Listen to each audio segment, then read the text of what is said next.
Hi friends, வணக்கம். இன்றைக்கி நம்ம சிக்கன் லசாக்னா எப்படி பண்ணுறதுன்னு பார்க்க போகிறோம். இது வந்து ஒரு நோ அவன் ரெசிபி. அதாவது நம்ம வீட்டிலே கேஸ் ஸ்டவ்வில் எப்படி வந்து பேக் பண்ணுறது அப்படின்னு பார்க்க போகிறோம்.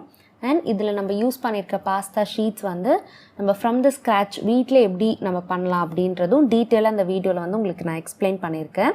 ஸோ அதையும் மறக்காமல் பாருங்கள். இதில் பண்ணியிருக்க white sauce and red sauce எல்லாமே வந்து நம்மளோட டேஸ்ட் ப்ரிஃபரன்ஸ்க்கு ஏற்ற மாதிரி நான் பண்ணியிருக்கேன். ஸோ உங்களுக்கு எப்படி வேணுமோ நீங்கள் அந்த மாதிரி ஆல்டர் பண்ணிக்கோங்க. ஸோ வீடியோவை கடைசி வரைக்கும் தொடர்ந்து பாருங்கள். நீங்கள் நம்ம சேனலில் இப்போ தான் ஃபர்ஸ்ட் டைம் பார்க்குறீங்கன்னா மறக்காமல் சப்ஸ்கிரைப் பண்ணுங்கள். இப்போ இந்த ரெசிபி எப்படி பண்ணுறதுன்னு பார்க்கலாம். ஃபர்ஸ்ட் நம்ம பாஸ்தா ஷீட்ஸ் பண்ணுறதுக்கு நம்ம மைதா மாவு தேவைப்படும். அதே மாதிரி நீங்கள் பாஸ்தா ஷீட்ஸ் வந்து ஸ்டோர் பாட் பாஸ்தா ஷீட்ஸ் கூட யூஸ் பண்ணலாம். இல்லைனா ஃப்ரம் த ஸ்க்ராட்ச் உங்களுக்கு வீட்டில் எப்படி பண்ணணும்னா நீங்கள் இந்த மெத்தட் வந்து ஃபாலோ பண்ணிக்கோங்க. நான் வந்து 1 கப் மைதா மாவு வந்து யூஸ் பண்ணுறேன். நடுவில் வந்து ஒரு சின்ன குழி மாதிரி நம்ம வந்து பண்ணிக்கலாம். ஃபஸ்ட்டு வந்து உப்பு சேர்த்து நல்லா வந்து கலந்து விட்டுக்கோங்க. இதுக்கு நடுவில் நம்ம சின்னதாக ஒரு குழி பண்ணிவிட்டு அதில் ஒரு முட்டையை வந்து நல்லா பீட் பண்ணிவிட்டு எல்லா மாவையும் அது கூட சேர்ந்து நல்லா கலந்து விட்டுக்கோங்க.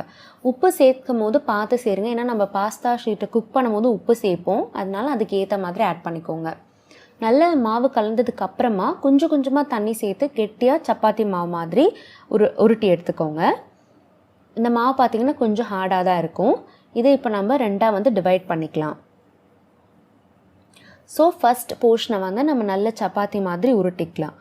இது வந்து ரொம்ப தின்னாக இருக்கணும். ஏன்னா நம்ம பாஸ்தா குக் பண்ணும் போது இன்னும் கொஞ்சம் வந்து திக்காகும். அதனால் எவ்வளோக்கு எவ்வளோ தின்னாக உருட்ட முடியுமோ அந்த மாதிரி தின்னாக உருட்டிக்கோங்க. இப்போ நான் அடியில் கை வச்சுருக்கேன் இல்லையா, அது வந்து நம்மளுக்கு தெரியணும். அந்த அளவுக்கு வந்து தின்னாக உருட்டிக்கோங்க. ஸோ நான் பேக் பண்ண போகிற டின்னோட பேஸ் எடுத்திருக்கேன். ஃபர்ஸ்ட் அதில் ஒரு அவுட்லைன் மாதிரி பண்ணிட்டோன்னா நம்மளுக்கு சைஸ் தெரியும், எந்த சைஸ்க்கு வந்து நம்ம கட் பண்ணலாம் அப்படின்ட்டு.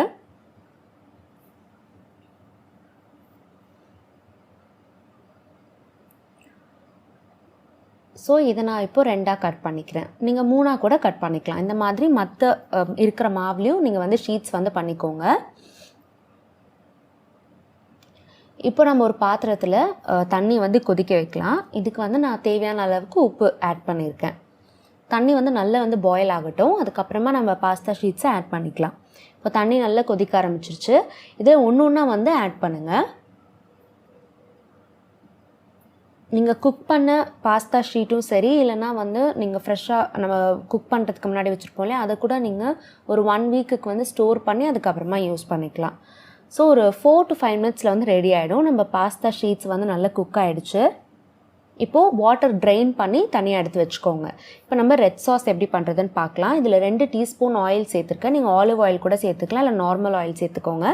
அதுக்கப்புறமா பட்டர் ஆட் பண்ணுங்கள். அப்போ தான் பட்டர் வந்து இல்லைனா சீக்கிரமாக ப்ரௌன் ஆகிடும். இதில் நான் 20 30 பல் பூண்டை வந்து நான் சின்ன சின்னதாக கட் பண்ணி ஆட் பண்ணியிருக்கேன். ஒரு சின்ன வெங்காயம் இருக்குல்ல, அதை வந்து சாப் பண்ணி ஆட் பண்ணிக்கோங்க. இதை இப்போ நல்லா சாட்டே பண்ணிக்கலாம். இதில் நான் 1 டீஸ்பூன் வந்து சில்லி ஃப்ளேக்ஸ் வந்து ஆட் பண்ணுறேன். அதுக்கப்புறம் இந்த ரெசிபிக்கு தேவையான அளவுக்கு உப்பு சேர்த்துக்கோங்க. ஆரிகானோவை நல்லா க்ரஷ் பண்ணி ஆட் பண்ணிக்கோங்க. எல்லா இன்க்ரீடியன்ஸோட மெஷர்மெண்ட்ஸும் டிஸ்கிரிப்ஷனில் இருக்குது. ஸோ செக் பண்ணி பாருங்கள். 1/2 டீஸ்பூன் வந்து நான் காஷ்மீரி மிளகாய் தூள் வந்து சேர்க்குறேன் காரத்துக்காக. நீங்கள் பேப்ரிக்கா பவுடர் இருந்தாலும் நீங்கள் அதை கூட சேர்த்துக்கலாம்.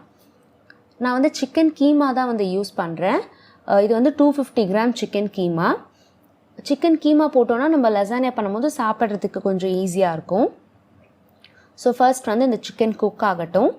நான் ஒரு 4 நல்ல பழுத்த தக்காளி பழத்தை மிக்சியில் வந்து அப்படியே கிரைண்ட் பண்ணி பேஸ்ட் ஆக்கி எடுத்துகிட்டு வந்திருக்கேன். நான் பிளான்ச் எதுவும் பண்ணலை. உங்களுக்கு வேணும்னா நீங்கள் பிளான்ச் பண்ணி தோல் எடுத்துகிட்டு பண்ணலாம். பட் நான் வந்து வெறும் அப்படியே தக்காளி பழத்தை பேஸ்ட் பண்ணி எடுத்துகிட்டு வந்திருக்கேன். ஸோ அதை வந்து சிக்கன் குக் ஆனதுக்கப்புறமா ஆட் பண்ணிவிட்டு இப்போது இந்த சாஸை வந்து நம்ம நல்லா குக் பண்ணலாம். ஸோ நான் ரெட் சாஸ் பண்ணும்போது அதிலே நான் வந்து சிக்கன் ஆட் பண்ணிவிட்டேன். நீங்கள் வேணுன்னா தனியாக கூட சிக்கனை வந்து குக் பண்ணிவிட்டு அதுக்கப்புறம் இதில் சேர்த்துக்கலாம். ஸோ நம்ம சாஸ் வந்து ரெடி ஆகிடுச்சு. இந்த மாதிரி கொஞ்சம் ரொம்ப ட்ரையாக இல்லாமல் கொஞ்சம் இந்த மாதிரி லிக்விடாக இருந்தால் தான் நம்ம சாப்பிடும் போது நல்ல ஜூஸியாக இருக்கும். இப்போ நம்ம ஒயிட் சாஸ் எப்படி பண்ணுறதுன்னு பார்ப்போம். இதுக்கு 1 டீஸ்பூன் ஆயில் ஆட் பண்ணதுக்கப்புறமா பட்டர் சேர்த்துக்கோங்க. இதில் நான் ஒரு 5 to 10 பல் பூண்டை வந்து சின்ன சின்னதாக கட் பண்ணி ஆட் பண்ணிக்கிறேன். இதில் நான் 1/2 டீஸ்பூன் ஆரிகானோவை க்ரஷ் பண்ணி கையில் நல்லா இப்படி க்ரஷ் பண்ணி அதுக்கப்புறமா சேர்த்துக்கோங்க. அதுக்கப்புறமா 1/2 டீஸ்பூன் வந்து சில்லி ஃப்ளேக்ஸும் ஆட் பண்ணிக்கிறேன். அப்புறம் 1 டேபிள் ஸ்பூன் மைதா மாவு. மைதா மாவோட அந்த ரா ஃப்ளேவர் போகிற வரைக்கும் நல்லா வந்து சாட்டே பண்ணிக்கோங்க.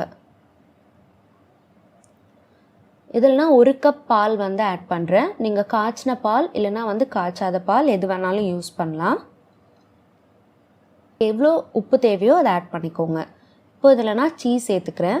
ஏன்னா இன்பிட்வீன் இந்த லேயரில் நான் சீஸ் சேர்க்க போகிறதில்ல. அதனால் நான் சாஸே வந்து இன்னும் கொஞ்சம் திக்காக்கிறதுக்காக நான் வந்து சீஸ் வந்து இதிலே ஆட் பண்ணிக்கிறேன். ஸோ இப்போ சீஸ் நல்லா மெல்ட் ஆகி ஒயிட் சாஸ் ரெடி ஆகிடுச்சு.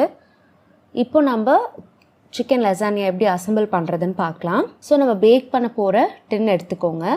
ஃபஸ்ட்டு பாட்டம் லேயரில் நம்மளோட சிக்கன் அந்த ரெட் சாஸ் பண்ணோம் இல்லையா, அதை வந்து நம்ம சேர்த்துக்கலாம். பாட்டம் லேயரில் எல்லா கார்னர்லேயும் ஈவனாக இருக்க மாதிரி பார்த்துக்கோங்க. இதுக்கு மேலே நம்ம குக் பண்ணி வச்சுருக்க பாஸ்தா ஷீட்ஸை வந்து லைன் அப் பண்ணிக்கலாம்.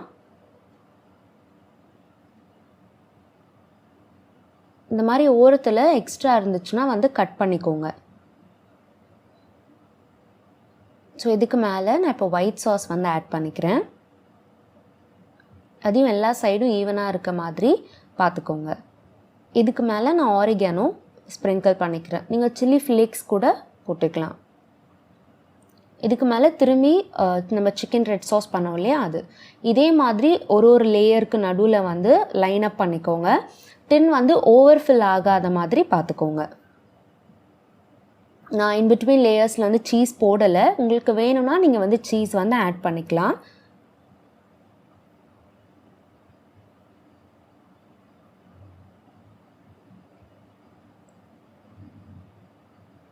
ஸோ இதுதான் நம்மளோட ஃபைனல் லேயர். இது மேலே நான் வந்து கிரேட்டட் சீஸ் வந்து ஆட் பண்ணுறேன். நான் வந்து மொசரல்லா சீஸ் வந்து ஆட் பண்ணுறேன். உங்களுக்கு எந்த சீஸ் பிடிக்குமோ நீங்கள் அதை ஆட் பண்ணிக்கோங்க. இல்லைன்னா நீங்கள் வந்து சீஸ் ஸ்லைஸ் கூட ஆட் பண்ணலாம். அதுக்கு மேலே வந்து ஆரிகானோ ஸ்ப்ரிங்கிள் பண்ணிக்கிறேன். இதை நாம் இப்போ வந்து பேக் பண்ண போகிறோம். நீங்கள் வந்து சில்லி ஃப்ளேக்ஸ் கூட போட்டுக்கோங்க, உங்கள் சாய்ஸ். இப்போது ஃபர்ஸ்ட் நம்ம வந்து ப்ரீ ஹீட் பண்ணிக்கலாம். இதுக்கு ஒரு கடாயில் ஒரு சின்ன ஸ்டாண்ட், நம்ம பேக் பண்ண டின்னை வந்து எடுத்து தூக்கி வைக்கிறதுக்காக ஒரு சின்ன ஸ்டாண்ட் வச்சுருக்கேன். இதை வந்து நம்ம சிக்கன் லசானியா வந்து அரேஞ்ச் பண்ண ஸ்டார்ட் பண்ணுவோம் இல்லையா, அதுக்கு முன்னாடி ஒரு 10 மினிட்ஸ் வந்து ப்ரீ ஹீட் பண்ணிக்கோங்க. லோ ஃப்ளேமில் வச்சு ஒரு லிட் போட்டு க்ளோஸ் பண்ணி 10 மினிட்ஸ் அப்படியே மூடி வச்சுருங்க. இதே அவனில் பண்ண போகிறீங்கன்னா 180 டிகிரி செல்சியஸ்க்கு 10 மினிட்ஸ் வந்து ப்ரீ ஹீட் பண்ணிக்கோங்க. ப்ரீ ஹீட் பண்ணதும் நம்ம பேக் பண்ண போகிற டின்னை எடுத்து இந்த ஸ்டாண்ட் மேலே வச்சு திரும்பி க்ளோஸ் பண்ணி ஒரு 25 to 35 மினிட்ஸ், ஏன்னா நம்மளோட டின்னோட சைஸ் பொறுத்து தான் வந்து அந்த டைம் வேரி ஆகும். ஸோ அதை செக் பண்ணி பார்த்துக்கோங்க. இதே நீங்கள் அவனில் பண்ணுறீங்கனாக்கா 20 to 25 மினிட்ஸில் வந்து உங்களுக்கு வந்து ரெடி ஆகிடும். ஸோ நம்மளோட சிக்கன் லசானியா வந்து ரெடி ஆகிடுச்சு. கண்டிப்பாக வந்து ட்ரை பண்ணி பாருங்கள். ட்ரை பண்ணி பார்த்துட்டு எப்படி வந்துச்சுன்னு கமெண்ட்டில் என் கூட ஷேர் பண்ணுங்கள். உங்களுக்கு இந்த வீடியோ பிடிச்சிருந்துச்சுன்னா மறக்காமல் சப்ஸ்கிரைப் பண்ணுங்கள். நன்றி.